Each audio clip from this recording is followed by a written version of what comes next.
요한계시록 13장. 내가 보니 바다에서 한 짐승이 나오는데 뿔이 10이요 머리가 7이라. 그 뿔에는 10 왕관이 있고 그 머리들에는 신성 모독하는 이름들이 있더라.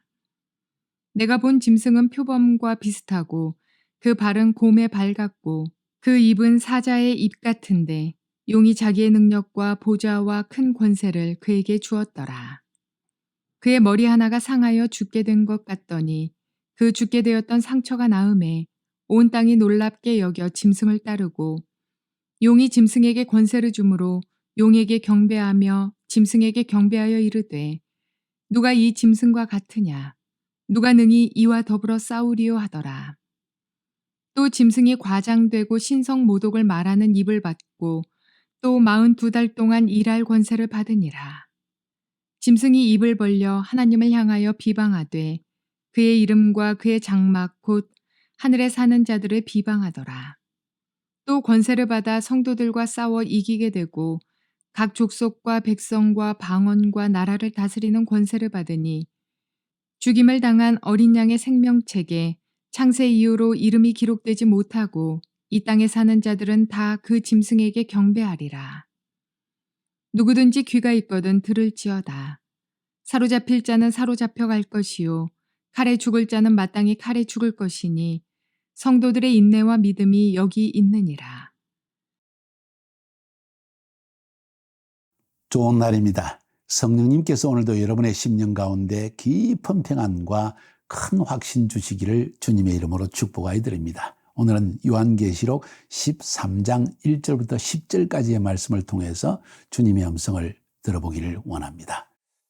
앞에서도 말씀드린 것처럼 11장에서 7번째 천사가 7 나팔을 불고 15장에 가서 7 대접의 심판이 쏟아져 내려집니다. 대개 논리적으로 요한계시록에 적혀진 논리를 보면은 7번째 인을 뗄 때 7 나팔의 재앙이 시작되어지고 7번째 나팔을 떼면 7 대접의 재앙이 쏟아집니다. 맞습니다. 그래서 11장에서 7번째 나팔을 7번째 천사가 불 때 15장에서 7 대접의 재앙이 쏟아집니다. 그러면 12장, 13장, 14장은 무엇 때문에 이렇게 남겨놓았을까요? 자, 15장에서 시작되어지는 7 대접의 재앙은 인류 종말의 심판에 대한 재앙입니다. 7인의 재앙을 통해서 우리의 눈을 뜨게 하고 하나님의 계획을 알게 하기 위한 하나님의 은혜적인 이런 재앙이라면 7 나팔의 재앙은 경고의 나팔과 같은 역할을 하는 것입니다. 경고의 재앙이지요. 아직 기회는 있다는 것입니다. 시간은 얼마 남지 않았지만 아직도 회개할 때가 남아있다는 거죠. 회개할 기회가 있다는 것입니다. 그런데 7 대접의 재앙은 이미 심판이 쏟아지는 재앙입니다. 더 이상 시간도 없습니다. 회개할 수도 없는 상황입니다. 이미 죄를 지은 자, 불의를 행하는 자, 하나님을 대적한 나라와 세상과 사람들에 대해서 하나님은 심판하기로 작정한 것입니다. 공의로운 하나님의 심판이 종말적으로 내려지는 것입니다. 그래서 저는 이것을 클라이막스적인 심판이라고 했습니다. 인류는 결국 이 마지막 하나님의 종말적 심판을 향하여 달려가고 있다고 말씀드렸죠.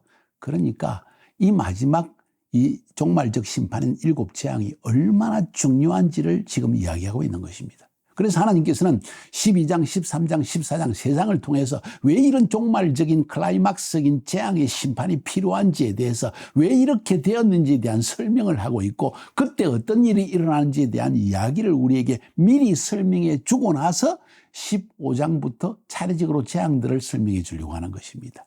이해가 되시죠? 그래서 12장에서는 하나님이 인간을 창조하고 천지를 창조한 그 순간부터 마지막 종말적 심판의 때까지 일어나는 일들을 영적으로 해석해 줍니다. 하늘나라에서 무슨 일이 일어나는지, 하나님이 인간을 창조했을 때 옛뱀 혹은 큰 용 혹은 사단이라고 하는 마귀가 어떻게 인간을 미혹했고 또 하늘에서 하나님의 보좌까지 찬탈을 하려고 하다가 이 땅으로 쫓겨나 버린 이야기를 하고 있는 것이 12장입니다. 큰 하나님의 구속의 역사에 대한 이유를 설명하는 부분이죠.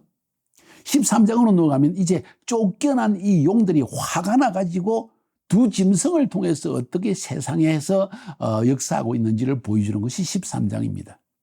14장으로 넘어가면 이런 그 영적 전쟁의 결과로 결국 하나님은 그의 백성들을 이 환난 중에서도 구원하여 내시고 생명책에 기록된 하나님의 백성은 구원하시고 그리고 하나님을 대적하고 죄를 즐거워해 죄악 가운데 죄악된 세상 가운데 살아가는 세상과 사람들을 심판하여 영원한 형벌을 받게 되는 이야기를 14장에서 딱 그려주고 있습니다. 그러니까 12장, 13장, 14장은 하나의 부연 설명이라는 거죠. 앞으로 일어날 7 대접의 재앙에 대한 설명을 하고 있는 것입니다. 오늘은 13장이죠. 13장은 두 단락으로 구분할 수 있습니다. 1절부터 10절까지에서는 땅으로 쫓겨난 용, 사탄, 마귀가 어떻게 첫째 짐승을 통해 역사하시는지. 두 번째로 11절부터 18절 내일 볼 터인데 이 부분에서는 사단이 두 번째 짐승을 통해서 어떻게 이 땅에서 역사하는지 그걸 보여주는 것이라는 거예요. 그래서 오늘 제목을 1절부터 10절까지 제목을 이렇게 잡았습니다. 말세에 나타날 첫 번째 짐승이 누구인지 아십니까?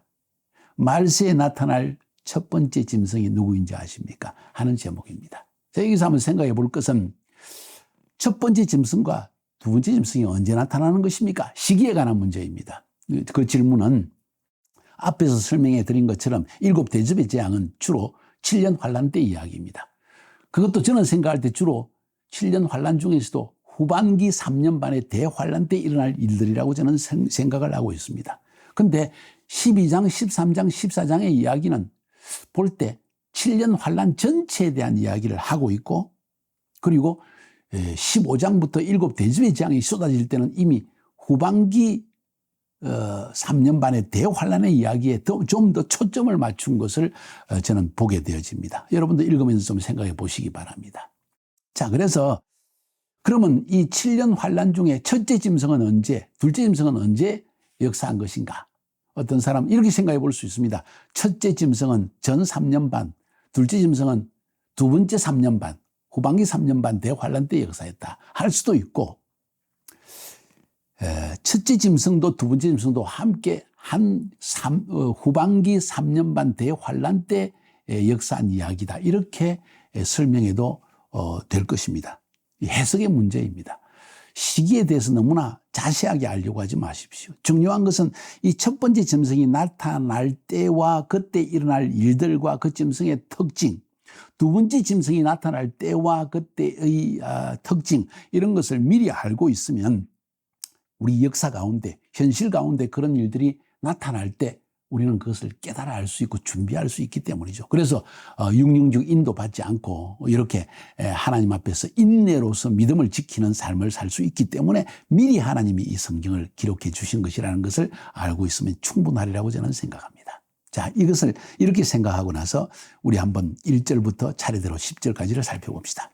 내가 보니 바다에서 한 짐승이 나오는데 뿔이 10이요 머리가 7이라 그 뿔에는 10 왕관이 있고 그 머리들에는 신성모독하는 이름들이 있더라. 이 부분을 설명을 여러분에게 좀 해드리려고 합니다. 바다에서 한 짐승이 나왔다. 성경에서 특별히 구약성경, 신약성경에서 바다라는 표현이 나올 때는 주로 열국, 온 세상 나라, 온 세상 임금 그런 뜻이 되어집니다. 모든 민족이라고 말하는 게 옳습니다. 쉽게 얘기해서 마지막 종말의 때에 열국이 여러 나라들이 연합해가지고 하나의 통합된 나라를 세계 정부를 구성하기 위한 노력들이 있지 않겠는가. 그 세계 정부, 세계 의회 이런 것 속에서 한 지도자를 세우는데 그 지도자가 바로 이 짐승이라는 표현이라는 것이죠. 그렇게 해석하는 것이 일반적인 해석입니다. 그 다음에 이 짐승에게 뿔이 10개고 머리가 7이다. 뭔 표현이에요? 뿔은 권세를 의미하고 머리도 머리니까 권세자이죠. 비슷한 이야기가 저는 동일한 이야기로 생각하는데 요한계시록 12장에서도 역시 10뿔과 7머리를 가진 한 존재에 대한 이야기가 나옵니다. 붉은 용에 대한 이야기입니다. 붉은 용이 뿔을 10개 가졌고 머리가 7이었다. 17장에 넘어가 보면 역시 음녀가 7머리를 가지고 10뿔을 가졌다. 음녀, 종교적인 지도자에 대한 거짓 종교적인 지도자에 대한 이야기죠. 음녀는. 짐승은 좀 더 정치적인 지도자. 그 어찌 보면 이 짐승은 정치와 종교를 통합하는 어떤 한 권세자가 나타나는 것을 이야기하고 있다고 볼 수가 있습니다. 잘 들으세요. 여기서 7머리는 7제국을 이야기합니다. 잘 들어놓으십시오. 다니엘서에서도 이 7제국에 대한 이야기, 혹은 다니엘서는 5제국에 대한 이야기가 나옵니다. 설명을 해드릴게요. 10뿔에 대한 이야기도 다니엘서에도 나오고 오늘 요한계시록에서도 나오고 오늘 17장에서도 그 이야기가 나옵니다. 미리 설명을 해드리면 여러분이 해석이 쉬울 것입니다. 5제국, 5왕에 대한 이야기가 다니엘서에서 나올 때 그 5왕은 바벨론, 페르시아, 그리스 제국, 알렉산더 제왕에 의한 그리스 제국, 그 다음에 로마 제국, 그 다음에 로마 제국에서 갈라져 나온 10나라들, 그게 5번째 제국입니다. 이야기되시죠? 그러면 7제국은 뭡니까? 할 때 그 이전에, 바벨론 이전에 2제국을 첨가하면 됩니다. 뭘까요? 애굽, 이집트죠. 이집트의 제국, 아수리아 제국, 바벨론 제국, 그 다음에 페르시아 제국, 그 다음에 헬라 제국, 그리스죠.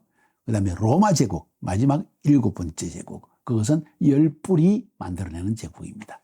이렇게 해서 7머리라는 것이 해석이 되어집니다. 그러니까 7머리도 7왕관을 가지고 있습니다. 요한계시록 12장 3절에 보면은 큰 권세 있는 힘 있는 붉은 용이 나타나는 이야기가 나오는데 이 붉은 용이 7머리를 가졌고 7왕관을 가졌다는 것은 바로 그 의미입니다. 7제국이니까 7황제가 있었겠죠. 그래서 애굽, 아수리아, 바벨론, 페르시아, 헬라, 로마, 그리고 마지막 때 나타날 10나라들이 통합해서 한 제국을 형성하는 요 이야기까지 지금 연결되어지는 거예요. 이해가 되시죠? 이쯤 알고 나면 좀 더 쉬워집니다. 10뿔은 뭘까요?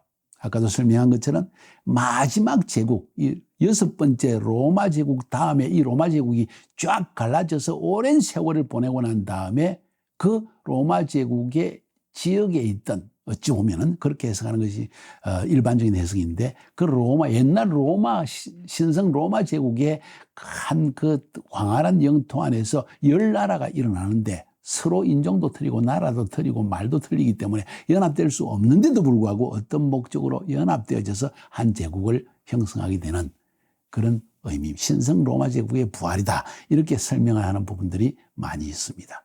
자, 이쯤 되면 이해가 되어지죠? 10뿔이 지금 나타났느냐? 아직 완전히 나타나지 않았습니다.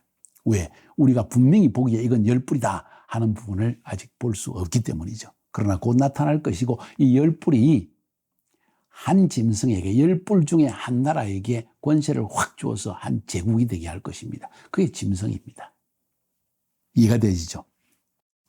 바로 그 이야기를 오늘 1절에서 하고 있는 것입니다. 자, 내가 보니 바다에서 한 짐승이 나오는데 뿔이 10이요 머리가 7이라. 그 뿔에는 10왕관이 있고 머리들은 신성모독하는 이름들이 있더라. 다니엘서 2장 40절 43절에서는 넷째 나라 로마 제국에 대한 이야기가 나옵니다. 그 5제국을 이야기하는 거예요. 넷째 나라 로마 제국, 그 다음에 이 로마 제국에서 10발가락으로 나눠지는, 흙과 쇠와 흙으로 뒤섞여 있는, 쇠와 흙은 연합될 수가 없잖아요. 근데 어떤 목적으로 연합되어졌다가 그것이 다 갈라져 버리는 이야기가 나오는 것입니다. 계시록 17장에 거기에 대한 설명을 좀 더 자세하게 해주는 것 같습니다. 17장 1절에 보니까 7 대접을 가진 7 천사 중 하나가 와서 내게 말하여 이르되 이리로 오라. 많은 물 위에 앉은 큰 엄녀가 받을 심판을 내게 보이리라 하면서 엄녀에 대한 이야기를 합니다. 9절 13절까지 봅니다. 지혜 있는 뜻이 여기 있으니 7머리는 여자가 앉은 7산이요 또 7왕이라. 5은 망하였고 이집트, 아수리아, 바벨론, 페르시아, 헬라는 망하였고 하나는 지금 있고, 로마 제국 시대니까 지금 사도 요한이 일하는 때가, 이 배세를 받는 때가 하나는 있고, 다른 하나는 마지막 7째는 아직 이르지 아니하였으나 이러면 반드시 잠시 동안 머무르리라. 이 잠시 동안이 어쩌면 7년 환란 때만 싹 연합했다가 사라지는 그런 것이 아닌가 하는 생각도 해볼 수가 있고, 아무튼 이 잠시 동안은 긴 기간이 아니라는 거죠. 전에 있었다가 지금 없어진 짐승은 8째 왕이니 7 중에 속한 자라. 10뿔 중에 속해 있다가 10뿔이 하나의 나라를 통합했는데 그 중에서 하나가 죽었다가 다시 살아나가지고 8번째 왕이 된다는 거예요. 강한 왕이 된다는 것이죠. 그가 멸망으로 들어가리라. 왜? 하나님을 아주 대적하는 자니까. 바로 그가 짐승이니까. 내가 보던 10뿔은 10왕이니 아직 나라를 얻지 못하였으나 사도 요한의 때는 아직 나라를 얻지 못했습니다. 10뿔은. 왜? 아직 나타나지도 않았으니까. 다만 짐승과 더불어 임금처럼 한동안 권세를 받으리라. 한동안 짐승의 권세를, 짐승의 힘을 힘입어서 10나라가 연합해가지고 거기에 한 왕을 세우고 뭔가 일을 이룬다는 거죠. 그들이 한 뜻을 가지고 자기의 능력과 권세를 짐승에게 주더라. 바로 그 이야기입니다. 그러니까 17장에서 이미 지금 있는 이야기를 설명하고 있습니다. 13장에서 17장까지 한참 먼 것 같지만 동일한 사건을 지금 계속 이야기하고 있다는 거예요. 이해가 되시죠? 15장에서 7 대접의 재앙은 시작되지만은 12장, 13장, 14장에서는 그 일어날 재앙을 설명하고 있고 15장, 16장, 17장 넘어가면서 그 7 대접의 재앙에 일어날 일들을 구체적으로 설명을 해줍니다. 바로 그것이 17장이라는 거죠. 아멘입니까? 자, 이까지 설명을 했습니다. 짐승이 하는 행동이 뭔가 그러면 명백하게 오늘 그것이 집중을 해서 오늘 본문은 이야기를 하고 있습니다. 1절에 그 머리들에는 참남한 이름들이 있더라. 7 머리에 참남한 이름. 하나님을 대적하는 이집트도 그랬고 아수리아도 그랬고 바벨론도 그랬고 페르시아도 그랬고 헬라도 그랬고 그죠? 로마도 그랬다는 거예요. 하나님을 대적했습니다. 이집트 하나님을 대적했죠. 아수리아 북이스라엘을 넘어뜨렸죠. 바벨론 남유다를 무너뜨리고 포로 잡아갔죠. 그 다음에 페르시아 결국은 이스라엘 땅을 완전히 짓밟아서 자기의 왕국으로 만들었죠. 그 다음에 헬라 역시 이스라엘 나라를 점령해버렸죠. 그 다음에 로마 제국도 마찬가지로 70년도에 예루살렘을 성벽을 무너뜨리고 성전도 완전히 파괴해버렸지 않습니까? 전부 하나님을 대적하는 자들입니다. 5절 6절 7절에 또 짐승이 큰 말과 참남된 말하는 입을 받고 그 또 42달 동안 일할 권세를 받으니라. 이 짐승은 마지막 때 7뿔에서 나온다. 아직 7뿔의 나라도 나오지 않았습니다. 그 가운데 한 나라가 짐승으로서 역사를 하기 시작합니다. 아직 나오지 않았습니다. 42달 일할 권세를 얻다. 이 말씀을 볼 때 42달이라는 표현은 주로 전반기 3년 반의 이야기를 할 때 42달을 이야기하고 후반기는 1290일이라는 표현을 종종 쓰는데 그것도 역시 42달이라는 표현을 쓰기도 합니다. 그래서 정확하게 알 수는 없지만 분명한 것은 7년 환란 때의 이야기다 하는 걸 알 수가 있겠죠. 10뿔. 그러니까 아직 7년 환란이 왔습니까? 안 왔습니까? 오지 않았죠. 왜? 아직 이런 것을 보지 못하니까. 10뿔이 나타나지도 않았고 짐승도 나타나지 않았습니다. 짐승이 입을 벌려 하나님을 향하여 회방하되 그의 이름과 그의 장막 곧 하늘에 거하는 자들을 회방하더라. 아주 하나님을 대적하는 어떤 영적 지도자, 정치적 지도자가 나왔다. 이러면 이미 10뿔의 시대는 시작되었다는 걸 알 수가 있습니다. 또 권세를 받아 성도들과 싸워 이기게 되고 각 족속과 백성과 방언과 나라를 권세를 받으니 이 말은 세계 정부가 구성되어지는 어떤 모습을 우리에게 보여주고 있는 것을 알 수가 있습니다. 결국 신성모독하는 자들이다. 하나님을 대적하는 자고 하나님의 교회를 해방하는 자들이라는 걸 분명히 알 수가 있습니다. 데살로니가 후서에서도 미리 하나님은 말씀하십니다. 2장 3절 4절에서 누가 어떻게 하여도 너희가 미혹되지 말라. 먼저 배교하는 일이 있고 저 불법의 사람 곧 멸망의 아들이 나타나기 전에는 그 날이 이르지 아니하리니. 멸망의 아들, 하나님을 대적하고 해방하는 자.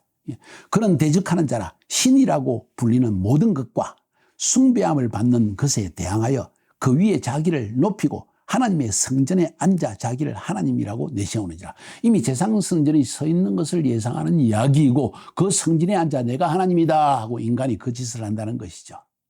여러분 이게 어떻게 인간이 내가 하나님이라고 할 수 있느냐. 여러분 잘 들으세요. 지금은 AI 시대로 돌입했습니다. 인간을 복제한 로봇라는 것이 나타나기 시작합니다. 인간을 능가하는 어떤 로봇을 만들어낸다고 하는 시대입니다. 복제 인간까지 이야기가 나옵니다. 능히 이런 모습을 할 수 있는 자가 나올 수 있지 않겠어요? 어쩌면 진짜 인간일 수 있고 어쩌면 이게 로봇일 수도 있습니다. 여러분 꼭 기억하시기 바랍니다. 그래서 AI 시대가 진입했다는 것은 지금 말세 이 오늘 본문에서 말하고 있는 모든 것이 나타날 수 있는 가능성의 여지가 여기에도 보인다는 것을 여러분이 인식하는 것이 중요하다는 이야기입니다. 2절에 보니까 내가 본 짐승은 표범과 비슷하고 그 발은 곰의 발 같고 그 입은 사자의 입 같은데 용이 자기의 능력과 보좌와 큰 권세를 그에게 주었더라. 다니엘이 보았던 표범, 곰, 사자 이 모든 독수리는 빠져 있지만 이 모든 것은 지금 뭘 의미하는지 아십니까? 짐승이 이전에 있었던 하나님을 대적한 7 왕국의 혹은 네 왕국의 모든 황제들보다 더 가진 모든 권세를 다 가지고 있는 그런 능력으로서 나타나더라는 이야기입니다. 다니엘이 본 환상, 독수리의 날개를 가진 사자, 바벨론, 사자를 약탈한 곰, 메데파사, 표범, 알렉산더 대제의 헬라 제국, 넷째 짐승은 10뿔을 가진 짐승, 오늘 본문에 나오는 이야기. 이 모든 것이 아주 잔인하고 광포하고 빠르고 지혜롭고 악으로 지혜로운 이런 어떤 존재가 나온다는 거예요. 그 10뿔 중에서 하나의 작은 뿔이 탁 돋아난다는 이야기도 하고 있습니다. 그것이 바로 좋습니다. 거기까지만 합시다. 용과 짐승의 관계에 대해 살펴봅시다. 용은 뭐고 짐승은 뭐냐 할 때 용이 짐승의 권세를 준 거죠. 용은 영적 존재입니다. 짐승은 지상에 존재하는 용의 대리자입니다. 4절에 용이 짐승에게 권세를 주므로 용이 짐승에게 권세를 주므로 용에게 경배하며 짐승에게 경배하며 가로되 누가 이 짐승과 같으뇨 누가 능히 이와 더불어 싸우리요 하더라. 세상 사람들이 용을 경배하고 짐승을 경배한다는 거예요. 그러므로 우리 성도들이 알아야 할 것이 뭘까요? 5절부터 10절까지 보니까 또 짐승이 과장되고 신성모독을 말하는 입을 받고 또 42달 동안 일할 권세를 받으니라. 짐승이 입을 벌려 하나님을 향하여 비방하되 그의 이름과 그의 장막 곧 하늘에 사는 자들을 비방하더라. 또 권세를 받아 성도들과 싸워 이기게 되고 각 족속과 백성과 방언과 나라를 다스리는 권세를 받으니 죽임을 당한 어린 양의 생명책에 창세 이후로 이름이 기록되지 못하고 이 땅에 사는 자들은 다 그 짐승에게 경배하리라. 하나님의 생명책에 기록되지 못한 자, 예수 믿지 않은 자, 그 생명책에 이름이 기록되지 않았다는 것은 성령으로 거듭나지 못한 자, 진정한 믿음을 소유하지 못한 자, 이런 자들은 짐승에게 경배할 수밖에 없다는 거예요. 누구든지 귀가 있거든 들을지어다. 사로잡힐 자는 사로잡혀 갈 것이요 칼에 죽을 자는 마땅히 칼에 죽을 것이니 성도의 인내와 믿음이 여기 있느니라. 바로 이때 우리의 믿음이 필요하고 우리의 믿음으로 말미암는 인내가 필요하다는 거예요. 죽으면 죽으리다는 믿음이 이때 필요하다는 거예요. 이해가 되시죠? 이렇게 딱 보면 마치 성도들도 환난을 지나가는 것처럼 보여집니다. 그러나 저의 생각은 이렇습니다. 이미 이런 환난 전에 하나님은 교회를 휴거시키시고 남아있는 사람들 중에서 형식적이고 아직 거듭나지 않았고 생명책의 이름도 기록되지 않았다가 이제 예수를 믿게 된 이 성도들에 대한 이야기를 하고 있는 게 아닌가 하는 생각도 하게 되십니다. 혹은 여기서 말하는 성도들은 어쩌면 유대인이 될 수도 있겠다. 이방교회는 다 휴거되어지고 남아있는 유대인들이 결국 이스라엘의 역할은 바로 그것이거든요. 마지막 때까지 이 모든 심판도 받게 되어지고 죄의 표상도 되어지고 모든 우리를 대신해서 유대인들은 모든 것을 겪어가는 거예요. 마지막 이 환난까지 지나가는 모습을 보여주는 것도 아닌가 하는 생각도 저는 하게 되어집니다. 잘 들읍시다. 누구든지 귀가 있거든 들을지어다. 사로잡힐 자는 사로잡혀 갈 것이요 칼에 죽을 자는 마땅히 칼에 죽을 것이니 성도의 인내와 믿음이 여기 있느니라. 성도의 믿음과 인내가 여기 있느니라. 기억하시기 바랍니다. 기억합시다. 말세의 성도의 삶은 본질적으로 영적 전쟁이라는 사실. 지상에 나타나는 어떤 세계정부의 지도자 혹은 정치적 지도자 혹은 종교적인 자기를 하나님이라고 칭하는 지도자 이런 모든 존재가 나타나는 것은 그 배후에 있는 마귀의 세력으로 인한 것이다. 영적 전쟁이다. 결국 우리가 알아야 할 것은 우리가 마귀에게 순종할 것인가 하나님께 순종할 것인가 이것이 바로 영생이냐 영원한 형벌이냐 갈라지는 지름길이라는 거예요. 아주 간단하게 믿음은 간단한 것 같지만 그 결과는 하늘과 땅의 차이가 벌어진다는 것을 여러분이 기억할 필요가 있습니다. 꼭 이 말씀을 기억하고 우리가 마지막 때 나타나는 열 뿔이 어떻게 나타나는지를 보고 그 가운데에서 짐승이 어떻게 세워지는지를 보게 되시기를 바랍니다. 그래야만 이 땅에서 우리는 속지 않고 믿음으로 인내하여 구원을 얻고 상급을 받는 하나님의 백성이 될 것입니다. 승리하시기를 주의 이름으로 축복합니다.